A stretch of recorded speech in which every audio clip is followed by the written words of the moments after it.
India Legal presents Courts Roundup.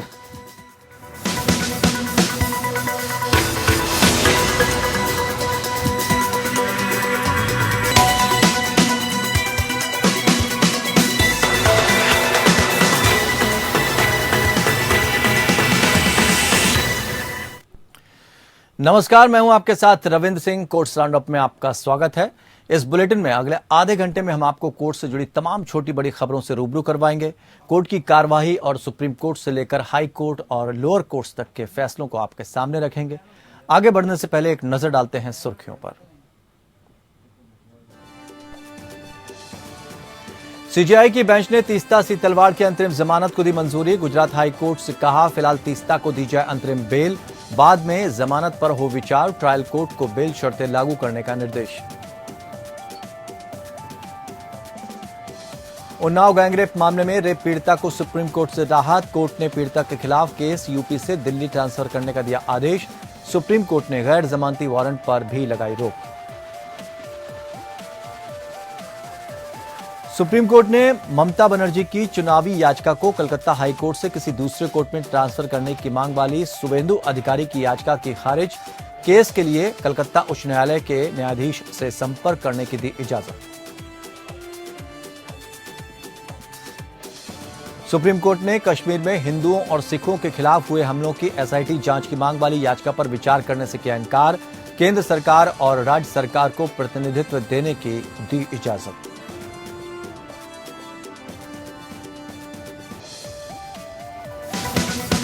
India Legal presents Courts Roundup.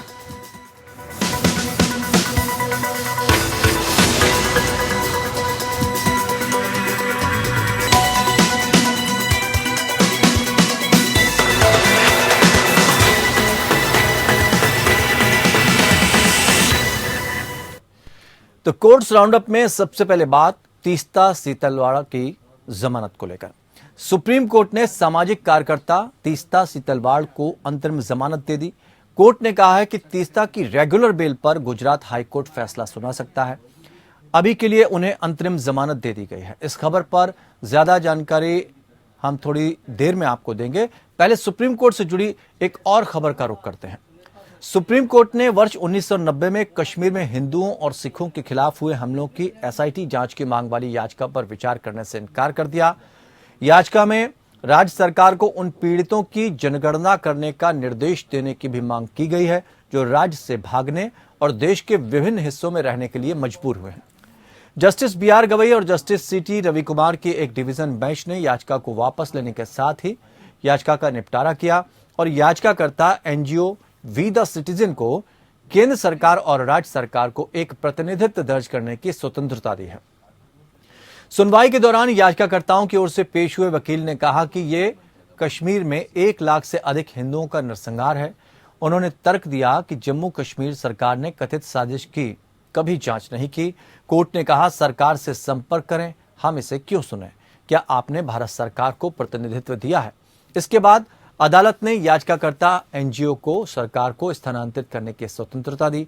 NGO द्वारा दायर याचिका में कहा गया है कि 1989 से 1990 में कश्मीरी पंडितों पर हमले, हिंदुओं और सिखों का कश्मीर घाटी में जातीय रूप से साफ करने के इरादे से नरसंहार किया गया था।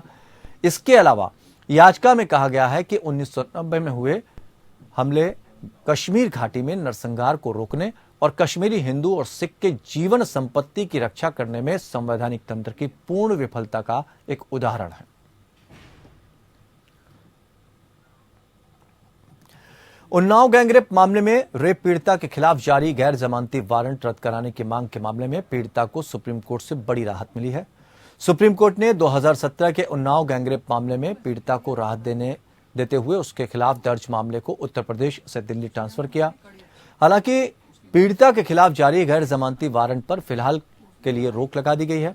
उन्नाव रेप पीड़िता ने सुप्रीम कोर्ट में याचिका दाखिल कर रेप मामले में एक आरोपी के पिता द्वारा उसके ऊपर दर्ज प्राथमिकी पर उन्नाव की निचली अदालत द्वारा उसके खिलाफ जारी किए गए गैर जमानती वारंट को चुनौती दी है। इसके अलावा याचिका में मामले के ट्रायल को दिल्ली ट्रांसफर करने की भी मांग की गई। साथ ही याचिका में पीड़िता के खिलाफ जारी गैर जमानती वारंट पर रोक लगाने की मांग की गई। हालांकि रेप पीड़ित लड़की की अग्रिम जमानत याचिका इलाहाबाद हाईकोर्ट में लंबित है। दरअसल कुलदीप सेंगर के वकील ने उन्नाव रेप पीड़िता पर स्कूल की फर्जी टीसी दिखाकर रेप के समय खुद को नाबालिग साबित करने और फर्जी दस्तावेज तैयार कर उन्हें फंसाने के आरोप में उन्नाव कोर्ट में चल रही सुनवाई। इस मामले में कोर्ट ने पहले रेप पीड़िता के खिलाफ जमानती वारंट जारी किया। अब 3 जुलाई को कोर्ट में पीड़िता के हाजिर नहीं होने पर कोर्ट ने उसके खिलाफ गैर जमानती वारंट जारी कर दिया है। उन्नाव की एक अदालत ने हाल में गैंगरेप मामले में एक आरोपी शुभम सिंह के पिता द्वारा दायर कथित धोखाधड़ी और जालसाजी की आपराधिक शिकायत पर पीड़िता के खिलाफ गैर जमानती वारंट जारी किया था। शुभम के खिलाफ उन्नाव सामूहिक बलात्कार मामले में दिल्ली की एक अदालत में मुकदमा चल रहा है। सुप्रीम कोर्ट में दायर की गई स्थानांतरण याचिका में आरोप लगाया गया कि पीड़ित लड़की के खिलाफ यौन उत्पीड़न मामले में बचाव में मदद के मकसद से उन्नाव की अदालत में जवाबी न्यायिक कार्रवाई शुरू की गई है। सुप्रीम कोर्ट ने सामाजिक कार्यकर्ता तीस्ता सीतलवाड़ को अंतरिम जमानत दे दी। कोर्ट ने कहा है कि तीस्ता की रेगुलर बेल पर गुजरात हाईकोर्ट फैसला सुना सकता है। अभी के लिए उन्हें अंतरिम जमानत दे दी गई है। कोर्ट ने कहा है कि तीस्ता को जांच में पूरा सहयोग करना होगा और उन्हें अपना पासपोर्ट भी सरेंडर करना होगा। तीस्ता 2002 के गुजरात दंगों के संबंध में मामले दर्ज करने के लिए कथित रूप से फर्जी दस्तावेज बनाने के आरोप में 26 जून से हिरासत में है।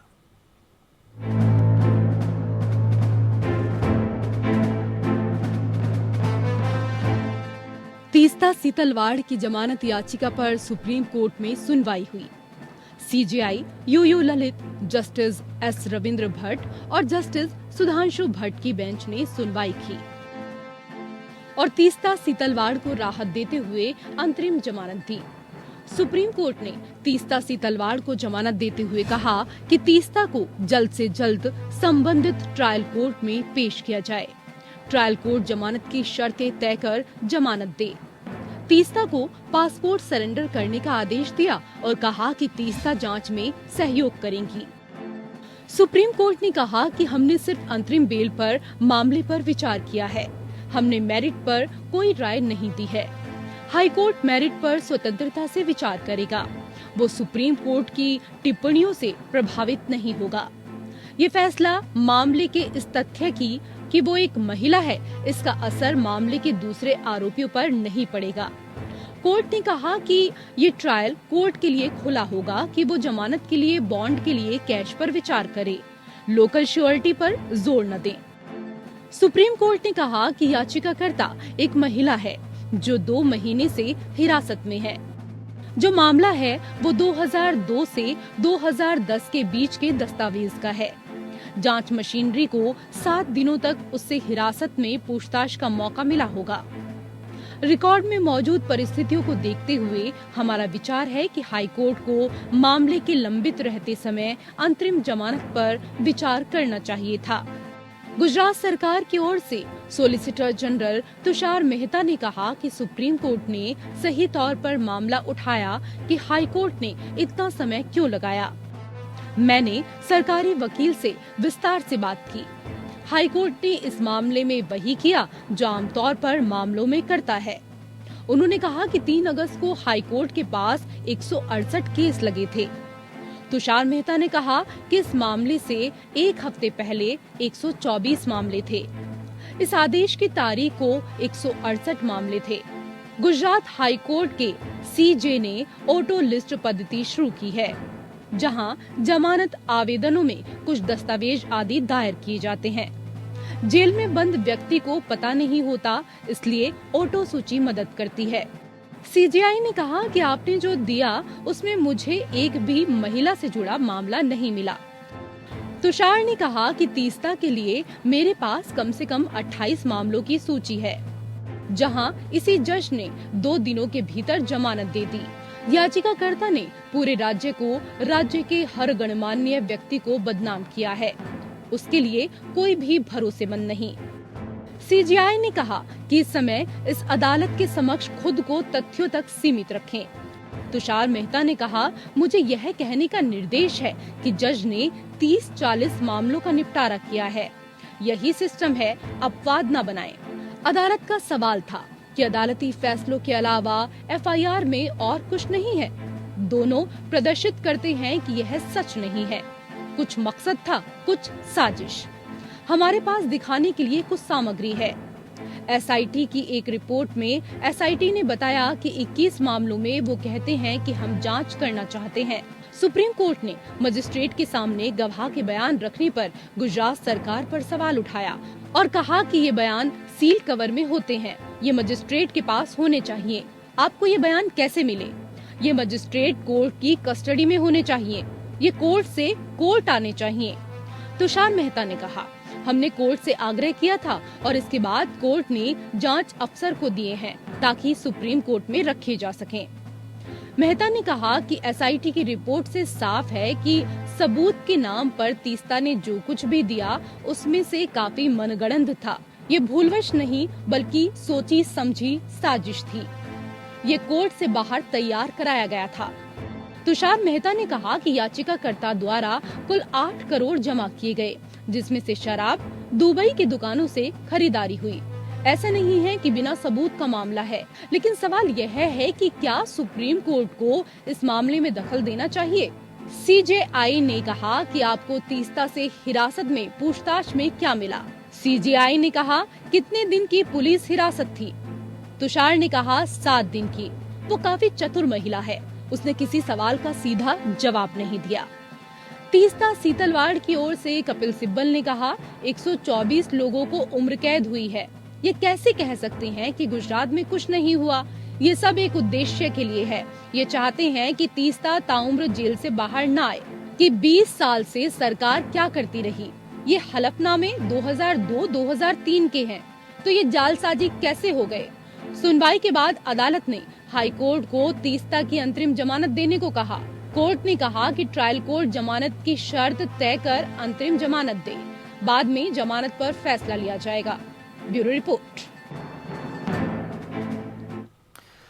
संविधान की प्रस्तावना से समाजवाद और धर्मनिरपेक्षता शब्दों को हटाने की मांग वाली राज्यसभा सांसद डॉक्टर सुब्रमण्यम स्वामी की याचिका सुप्रीम कोर्ट में विचार के लिए आई।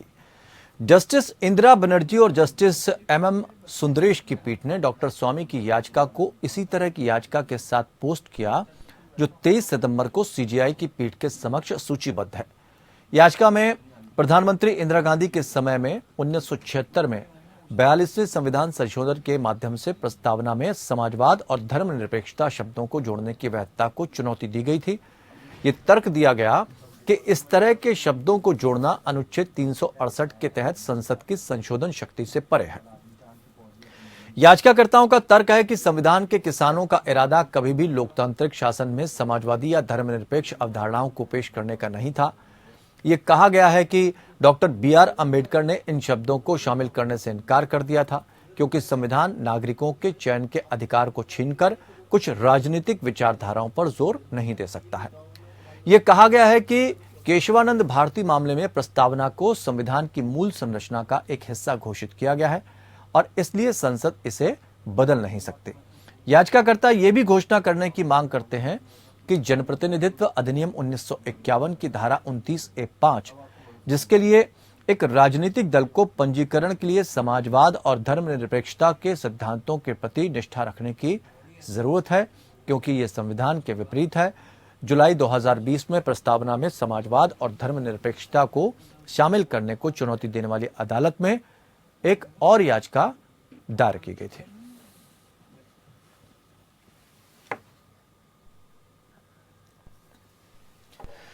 सुप्रीम कोर्ट ने उस जनहित याचिका को खारिज कर दिया जिसमें संस्कृत को भारत की राष्ट्रीय भाषा बनाने की घोषणा की मांग की गई थी। जस्टिस एमआर शाह और जस्टिस कृष्ण मुरारी की पीठ ने कहा कि याचिका में उठाए गए मुद्दे पर विचार करने का सही मंच संसद है, न कि अदालत। पीठ ने कहा, हमें नोटिस क्यों जारी करना चाहिए या प्रचार के लिए घोषणा करनी चाहिए? हम आपके कुछ विचार साझा कर सकते हैं, लेकिन इस पर बहस करने का सही मंच संसद है। इसे संविधान में संशोधन की जरूरत है। ये नीति का मामला है जिसे हम बदल नहीं सकते, कोर्ट ने कहा। अदालत ने आदेश दिया, हम याचिका पर विचार करने से इनकार करते हैं, उसको खारिज कर दिया। वकील को संबंधित अधिकारियों के समक्ष उचित प्रतिनिधित्व करने की स्वतंत्रता है। यह जनहित याचिका सेवानिवृत्त आईएएस अधिकारी और वकील केजी वंजारा ने दायर की थी। याचिका में केंद्र सरकार को संस्कृत को राष्ट्रभाषा के रूप में अधिसूचित करने का निर्देश देने की मांग की गई। याचिका में कहा गया कि इस तरह के कदम से मौजूदा संवैधानिक प्रावधानों में खलल नहीं पड़ेगा जो देश की आधिकारिक भाषाओं के रूप में अंग्रेजी और हिंदी को प्रदान करते हैं।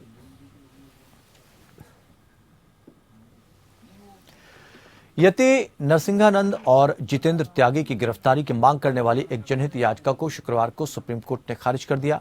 कमर हसनानी के माध्यम से भारतीय मुस्लिम शिया इस्ना आशारी जमात द्वारा दायर जनहित याचिका में यह भी प्रार्थना की गई कि त्यागी और हिंदू संत यति नरसिंहानंद को इस्लाम, पैगंबर मोहम्मद और धर्म के प्रतीक के खिलाफ अपमानजनक और भड़काऊ टिप्पणी करने से रोका जाए। इसने त्यागी की किताब मोहम्मद पर प्रतिबंध लगाने की भी मांग की। हालांकि प्रधान न्यायाधीश उदय उमेश ललित और न्यायमूर्ति एस रविंद्र भट्ट की पीठ ने कहा कि संविधान के अनुच्छेद 32 के तहत इस तरह की याचिका पर विचार नहीं किया जा सकता है। पीठ ने पूछा, आप किसी को गिरफ्तार करने और अनुच्छेद 32 याचिका के तहत आपराधिक मुकदमा चलाने के लिए कह रहे हैं। अगर हम आगे बढ़ते हैं तो ललिता कुमारी के फैसले का क्या होता है? क्या आपने शिकायत दर्ज की है? याचिकाकर्ता ने कहा कि वो गिरफ्तारी की प्रार्थना को छोड़ देगा और अदालत से अन्य प्रार्थनाओं पर विचार करने को उसने कहा। अदालत ने याचिका को खारिज करते हुए कहा, ये याचिकाएं अनुच्छेद 32 के तहत नहीं मानी जा सकती। अदालत ने आदेश दिया, याचिकाकर्ता को उचित उपाय करने की स्वतंत्रता है। याचिका खारिज कर दी गई। याचिका में त्यागी और नरसिंहानंद को सुरक्षा और अखंडता, सामाजिक सद्भाव और सार्वजनिक शांति और कानून व्यवस्था की स्थिति के लिए खतरा बताया गया और इसलिए एक निवारक उपाय के रूप में उनकी गिरफ्तारी की मांग की गई। दोनों के खिलाफ भारतीय दंड संहिता में अपराधों के लिए कार्रवाई की गई है और उनके आपराधिक इतिहास के बावजूद आज तक उनका इस्लाम विरोधी व्यवहार जारी है। याचिका में जोर देकर कहा गया है कि दो प्रतिवादियों की घृणास्पद कार्रवाइयों ने मुस्लिम समुदाय के सम्मान के साथ जीने के अधिकार को प्रभावित किया है। सुप्रीम कोर्ट ने कहा कि वो पश्चिम बंगाल की मुख्यमंत्री ममता बनर्जी द्वारा दायर चुनाव याचिका को पश्चिम बंगाल राज्य से बाहर ट्रांसफर करने की मांग वाली शुवेंदु अधिकारी की ट्रांसफर याचिका को अनुमति नहीं देगा। कोर्ट ने कहा कि वो उच्च न्यायालयों के इस विकल्प की अनुमति नहीं दे सकता। कोर्ट ने कहा, हम उच्च न्यायालयों के इस विकल्प की अनुमति नहीं देंगे। जिस उच्च न्यायालय का अधिकार क्षेत्र है उन्हें वहां मामले की सुनवाई करने की अनुमति दी। जस्टिस डीवाई चंद्रचूड़ और जस्टिस हिमा कोहली ने आदेश में कहा कि अधिकारी ट्रांसफर याचिकाकर्ता को वापस लेने की मांग करते हैं। कोर्ट ने उन्हें चुनाव याचिकाकर्ता के मुकदमे की अध्यक्षता करने वाले कलकत्ता उच्च न्यायालय के न्यायाधीश से संपर्क करने की स्वतंत्रता दी। जब कभी भी मुकदमे के व्यवस्थित संचालन के लिए उचित निर्देश प्राप्त करने की आवश्यकता होती है। जस्टिस चंद्रचूड़ ने कहा कि याचिका को स्थानांतरित करने से संकेत मिलेगा कि सुप्रीम कोर्ट कलकत्ता उच्च न्यायालय में विश्वास की कमी व्यक्त कर रहा है। उन्होंने आगे कहा, अगर हम स्थानांतरण करते हैं तो हम पूरे उच्च न्यायालय में विश्वास की कमी के बारे में विचार व्यक्त करेंगे। हस्तक्षेप करने से इनकार करते हुए जस्टिस चंद्रचूड़ ने माना कि उच्च न्यायालय को उनके अधिकार क्षेत्र के मुकदमे पर नियंत्रण रखने में सक्षम होना चाहिए। उन्होंने आगे कहा, उच्च न्यायालयों को उनके मुकदमे पर नियंत्रण करने दें। हमें यह संदेश नहीं देना चाहिए कि हमें उच्च न्यायालयों में विश्वास नहीं है। अधिकारी की ओर से पेश हुए सीनियर एडवोकेट हरीश साल्वे ने पीठ को अपनी दुर्दशा से अवगत कराया। उन्होंने कहा कि कलकत्ता में चुनावी याचिका की सुनवाई के लिए माहौल अनुकूल नहीं है। पीठ ने कहा कि उच्च न्यायालय के मुख्य न्यायाधीश के साथ साथ अन्य न्यायाधीशों के पास ये सुनिश्चित करने के लिए पर्याप्त शक्तियां हैं कि चुनाव याचिका पर सुनवाई के दौरान अनुकूल माहौल बनाए रखा जाए।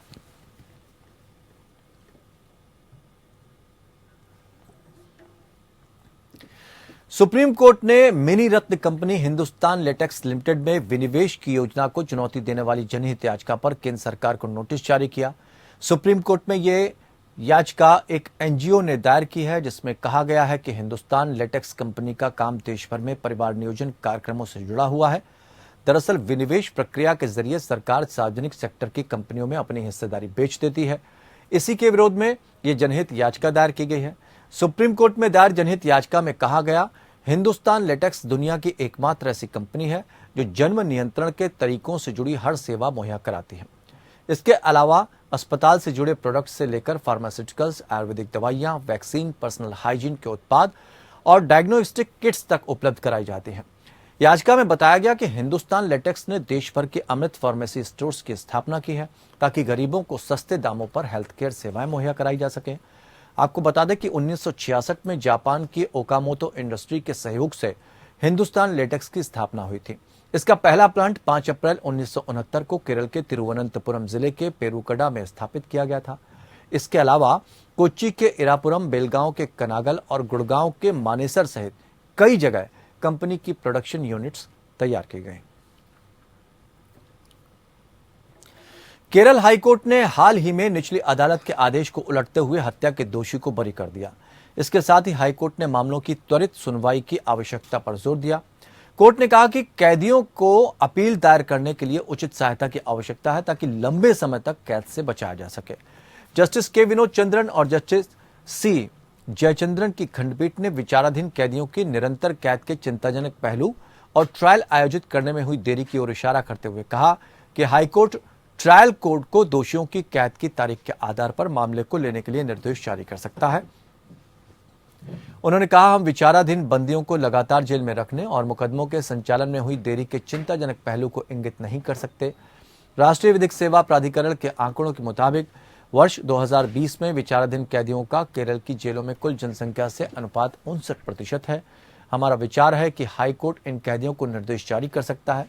ट्रायल कोर्ट दोषियों की कैद की तारीख के आधार पर मामलों को लेने के लिए और उपयुक्त मामलों में भी जमानत पर विचार करने के लिए यदि किसी भी कारण से आरोपी के लिए जिम्मेदार नहीं होने के कारण अत्यधिक देरी हुई है, अदालत ने जिला विधिक सेवा प्राधिकरणों से विचाराधीन कैदियों के मामलों में और विशेष रूप से पहली बार अपराधियों के मामलों में सजा पूरी करने के बाद रिहा किए गए किसी भी दोषियों के पुनर्वास में सक्रिय भूमिका निभाने का आह्वान किया। अदालत ने जेल और सुधार गृह विभाग को भी निर्देश दिया कि वो जेल अधिकारियों को हाईकोर्ट के समक्ष समय पर अपील दायर करने में दोषियों को सहायता प्रदान करने और सजा को निलंबित करने के लिए आवेदनों को स्थानांतरित करने की आवश्यकता के बारे में जागरूक करें।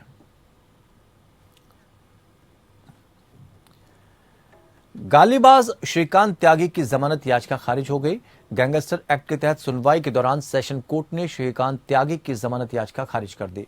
सुनवाई के दौरान पुलिस ने केस डायरी पेश की। इसमें त्यागी के खिलाफ 9 मुकदमों का भी जिक्र किया गया। श्रीकांत त्यागी को अभी भी जेल में रहना पड़ेगा। नोएडा की पॉश सोसाइटी में महिला से बदसलूकी का वीडियो वायरल होने के बाद से श्रीकांत त्यागी सुर्खियों में है। श्रीकांत त्यागी का 5 अगस्त को महिला से गाली गलौज करने का एक वीडियो वायरल हो गया था। मामले के तूल पकड़ते ही पुलिस ने केस दर्ज किया। इसके बाद से आरोपी फरार चल रहा था। पुलिस ने उस पर गैंगस्टर की कार्रवाई कर 25,000 का इनाम घोषित किया। पुलिस की 12 टीमें उसकी तलाश में जुटी हुई हैं। आखिरकार उसे मेरठ से गिरफ्तार कर लिया गया और उसे जेल भेज दिया गया। श्रीकांत त्यागी के मामले को लेकर राजनीति भी चरम पर है। शुक्रवार को समाजवादी पार्टी का एक डेलीगेशन श्रीकांत के परिवार से मिलने सेक्टर 93 स्थित सोसाइटी में पहुंचा। इस दौरान उनके साथ बड़ी संख्या में समाजवादी पार्टी के कार्यकर्ता भी मौजूद थे। हालांकि पुलिस ने गेट पर ही रोक दिया। सिर्फ कुछ ही लोगों को अंदर जाने की अनुमति दी गई। वहीं सोसाइटी के बाहर बड़ी संख्या में पुलिस फोर्स तैनात किया गया।